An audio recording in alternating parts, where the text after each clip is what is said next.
Bonjour et bienvenue dans cette troisième partie d'une série de présentations qui traite sur les nouveautés en termes de plaies et cicatrisation en 2020. Cette semaine, je vais traiter le quoi de neuf en bandage de compression médicale. Afin de préparer cette présentation, je me suis servi de la session plénière La compression mal nécessaire, présentée lors des journées de cicatrisation le 27 janvier 2020, de l'article publié dans le journal Phlébologie par le professeur Isabelle Quéré sur les nouveautés par rapport aux recommandations des hautes autorités de santé publiées en 2010, ainsi que du journal Angiologie avec son numéro thématique sur la compression médicale. Je me suis volontairement focalisé sur les bandages de compression médicale avec toutes les nouveautés actuelles et les indications. Je ne vais donc pas vous exposer les nouveautés dans les bas, chaussettes et collants de compression. Je vous souhaite un bon visionnage de cette présentation. Quoi de neuf dans la prescription en compression médicale? Le médecin a le droit de prescrire 8 paires de bas collants ou chaussettes par an, remboursés aux patients. Pour les bandages, prescription illimitée. Pour l'infirmière, elle a le droit de renouveler à l'identique la prescription médicale depuis 2012 et vous n'avez pas le droit de prescrire les kits de compression multibandes. Sauf si vous êtes infirmière en pratique avancée, qui est une nouvelle profession que j'ai découvert lors du congrès. Voici le guide de l'IPA auquel vous pourrez vous référer si vous voulez plus ample renseignement. Les bandages de compression sont caractérisés par le nombre de bandes utilisées. L'utilisation de plusieurs bandes, au minimum 2, correspond en fait aux kits qui sont commercialisés sur le marché. Les bandages de compression sont aussi caractérisés par le taux d'allongement des bandes que l'on va utiliser.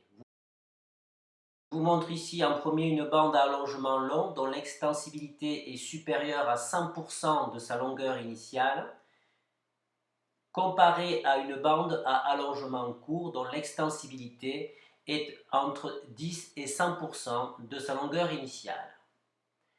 Il existe ensuite des bandes dont l'allongement est inférieur à 10%, ce sont des bandes dites inélastiques. Les kits de bandage de compression sont aussi caractérisés par le type de bande qui les compose.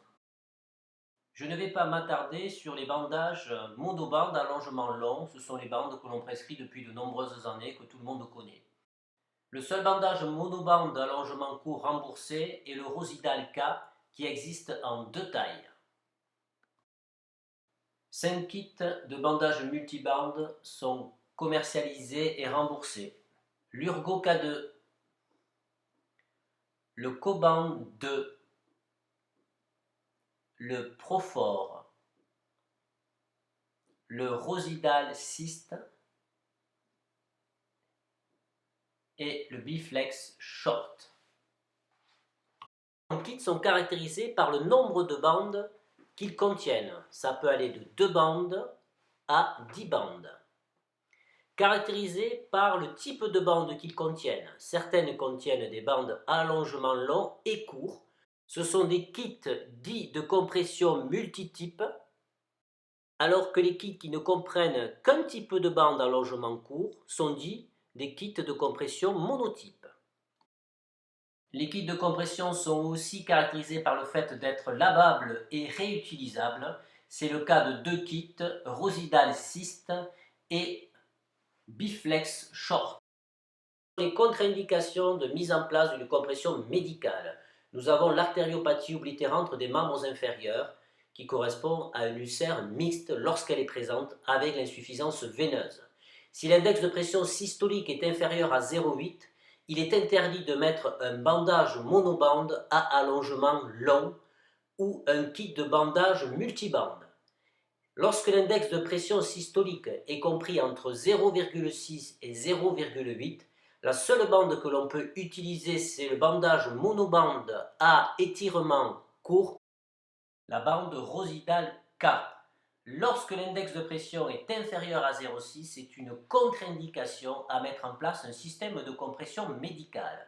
Vous voyez donc l'importance d'une expertise de cette artériopathie oblitérante des membres inférieurs avant la mise en place d'un bandage de compression, la nécessité de prendre des pouls, de réaliser un index de pression systolique et ou un échodoppler artériel des membres inférieurs. Il existe 3 autres contre-indications à la mise en place d'une compression médicale, la thrombose septique, la phlébite bleue et la microangiopathie diabétique pour des compressions supérieures à 30 mm de mercure. De neuf, dans les recommandations de la pose d'une compression médicale en 2020, en présence d'un ulcère veineux actif, il est recommandé de poser en première intention un bandage multibande. Existe-t-il une différence d'efficacité en termes de taux de cicatrisation entre les différents kits? Tous ont été comparés au premier kit commercialisé sur le marché, le Profor. Un seul kit a montré sa supériorité par rapport au Profor. Il s'agit du Biflex Short avec la publication de l'étude Compulse Study. La question que je pose, lorsque la réflexion du pansement est quotidienne, peut-on prescrire un bandage multibande? La réponse est oui, car il a été montré dans la littérature que la mise en place d'un bandage multibande par rapport à un bandage monobande augmente la vitesse et le taux de cicatrisation des ulcères veineux, ce qui représente une économie statistiquement significative et justifie l'utilisation d'un bandage multibande en première intention.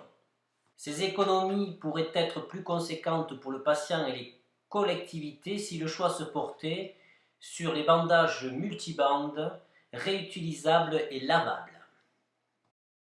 Si nous sommes amenés à prescrire un bandage de compression médicale dans un contexte d'insuffisance veineuse sans ulcère, il est recommandé de mettre en place un bandage monobande à allongement court. La question qui se pose, est-ce que c'est la fin des bandages monobandes à allongement long? La réponse est non. La littérature et cette publication récente des hautes autorités de santé, les bandages monobandes à allongement long qui conservent la pression au repos sont recommandés en cas d'œdème du membre inférieur car ils vont s'adapter plus facilement aux variations de volume du membre dans la journée.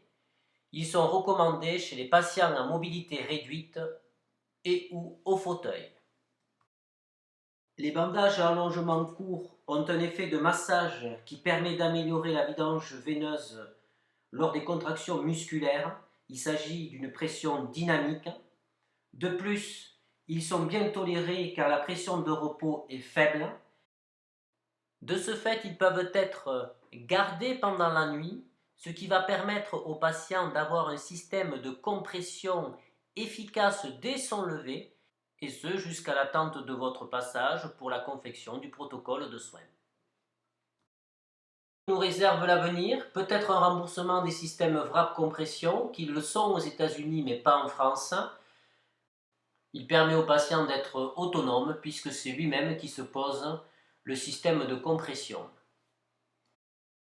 Pour finir, un petit rappel, publié dans le Quoi de neuf en nomenclature, avec l'arrivée en juillet 2020 de remboursement de la mise en place d'une compression veineuse cotée en AMI 5.1 lors de la confection d'un pansement avec la disparition de la notion de surface de la plaie. J'espère que cette présentation vous a apporté des renseignements utiles dans la prise en charge de vos patients qui présentent un ulcère veineux actif et pour lesquels il y a nécessité de mettre en place un bandage de compression médicale. Je vous dis à bientôt pour votre 32e consultation des plaies et cicatrisations partagées dans laquelle j'ai choisi de vous traiter un cas clinique d'angiodermite nécrotique. Je vous souhaite une bonne semaine et vous dis à très bientôt pour de nouvelles aventures en plaies et cicatrisation.